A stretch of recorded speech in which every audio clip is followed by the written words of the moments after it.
ज्यादा ख्वाहिशें मत रखिए जिंदगी से, बस आपका अगला कदम पिछले से बेहतर होना चाहिए। 94.3 माय एफएम से मैं हूँ विनी आपके साथ, और चलो आज कुछ अच्छा सुनते हैं। सुनाती हूँ आपको एक राजा जी की कहानी, जिनके पास ऑब्वियसली सब कुछ था क्योंकि वो तो राजा जी थे, लेकिन अपने परिवार में शांति, सुख, सौहार्द, प्रेम, इन सारी चीजों को बहुत मिस किया करते थे। एक दिन राजा जी मंत्री के साथ राज्य के भ्रमण पर थे। भ्रमण करते करते एक खेत में पहुंचे। वहां देखा एक किसान के परिवार को। वो किसान अपने परिवार के साथ हंस खेल रहा था, गाने गुनगुना रहा था, मतलब उनके पास से हैप्पी आवाजें ही आती थी हर समय। उस दिन राजा जी ने मंत्री से पूछ ही लिया कि मैं राजा हूँ, ऐसा क्या है जो मेरे पास नहीं है, और मेरी तुलना में इस किसान के पास क्या होगा, मगर ये और इसका परिवार देखो कितने खुश हैं ये लोग, आखिर ऐसा कैसे? मंत्री ने मुस्कुराते हुए जवाब दिया कि ऐसा इसीलिए क्योंकि ये अभी तक 99 के फेर में नहीं पड़े। राजा ने कहा 99 का फेर, ये क्या होता है? बोले अरे मतलब ये लोग 99 क्लब के मेंबर नहीं बने। तो राजा ने कहा क्या पहेलियां बुझा रहे हो, क्या है ये 99 का फेर, क्या है 99 का क्लब? मंत्री ने कहा एक काम कीजिए, आप मुझे 99 गोल्ड कॉइन दे दीजिए, फिर मैं आपको बताऊंगा, लेकिन अभी नहीं, 6 महीने बाद बताऊंगा। राजा ने कहा ठीक है, बिल्कुल ले लो। मंत्री ने वो 99 गोल्ड कॉइन का बैग लिया और अगले दिन जाके किसान के दरवाजे पर गोल्ड कॉइन्स रख दिए। क्या था, सुबह सवेरे किसान ने जब दरवाजा खोला, दरवाजे के सामने गोल्ड कॉइन से भरी थैली पाई। उसे तो आंखों पर यकीन ही नहीं हुआ, फटाफट थैली अंदर लेकर गया, दरवाजा बंद करके। बहुत एक्साइटेड था, आप और मैं भी होंगे अगर दरवाजे पर 99 गोल्ड कॉइन मिल जाए तो। बहुत खुश हुआ, खुशी से झूमने लगा और फटाफट गोल्ड कॉइन गिनने लग गया। गिने तो ये क्या, ये तो 99 है। उसने कहा नहीं 100 होंगे, मैंने गलत गिने। दोबारा गिना, तिबारा गिना, मगर वो तो 99 के 99 थे। फिर अपनी वाइफ को बुलाया उसने, बोला कि यार मेरा दिमाग खराब हो गया, एक्साइटमेंट में पागल हो गया हूँ, तुम गिनो। वाइफ ने गिने, तब भी वो 99 ही थे। उसके बाद किसान ने अपने बेटे को बुलाया कि इनसे भी नहीं हो पा रहा है, तुम गिनो, हम जरूर गड़बड़ गिन रहे हैं, 100 ही होंगे। बेटे ने गिने, तब भी 99 थे।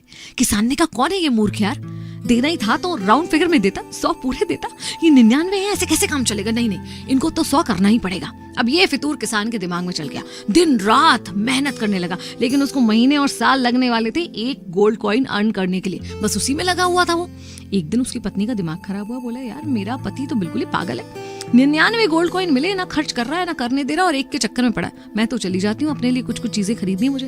2 गोल्ड कॉइन लेकर पत्नी चली गई अपने लिए शॉपिंग करने। अब जब शाम को किसान आया और रोज की तरह उसने सिक्के गिने तो देखा ये क्या, ये तो 97 है।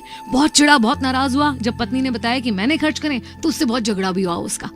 एक दिन ऐसे ही बेटे ने 2 और कॉइन खर्च कर दिए, 95 हो गए। बेटे से भी झगड़ा होने लगा। अब उनके घर से प्रेम, शांति, गाने गुनगुनाने और हंसने की आवाजें की जगह सिर्फ कलह की आवाजें आने लगी। 6 महीने बाद जब ये सब कुछ राजा ने देखा और सुना तो मंत्री से पूछा कि भाई ऐसा क्या किया तुमने, 6 महीने में इतना सब कुछ कैसे बदल गया इनके घर में, परिवार में? मंत्री ने कहा अब ये लोग ऑफिशियली 99 क्लब के मेंबर बन गए हैं और असल में 99 के फेर में पड़ गए हैं।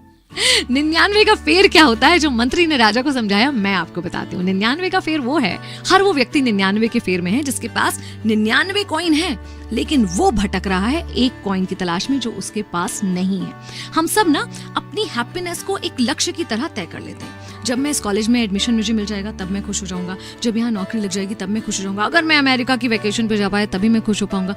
भाई किसी एक पर्टिकुलर लक्ष्य पे अपनी हैप्पीनेस को क्यों डिपेंड करते हो? हैप्पीनेस जो है वो कोई डेस्टिनेशन नहीं है, बल्कि एक जर्नी है। जो है जितना है उसमें खुश रहने की बजाय क्या नहीं है या क्या और चाहिए उसे टारगेट बना के उसके पीछे हम और आप भागते रहते हैं। इसलिए हम और आप भी 99 के इस फेर में पड़कर लाइफ की खुशी को खो देते हैं। तो जो है उसे एंजॉय कीजिए, लाइफ की इस जर्नी को हैप्पीनेस के साथ, मुस्कान और प्यार के साथ आगे बढ़ाइए। 94.3 माय एफएम से मैं हूँ विनी। चलो आज कुछ अच्छा सुनते हैं। चलो आज कुछ अच्छा सुनते हैं।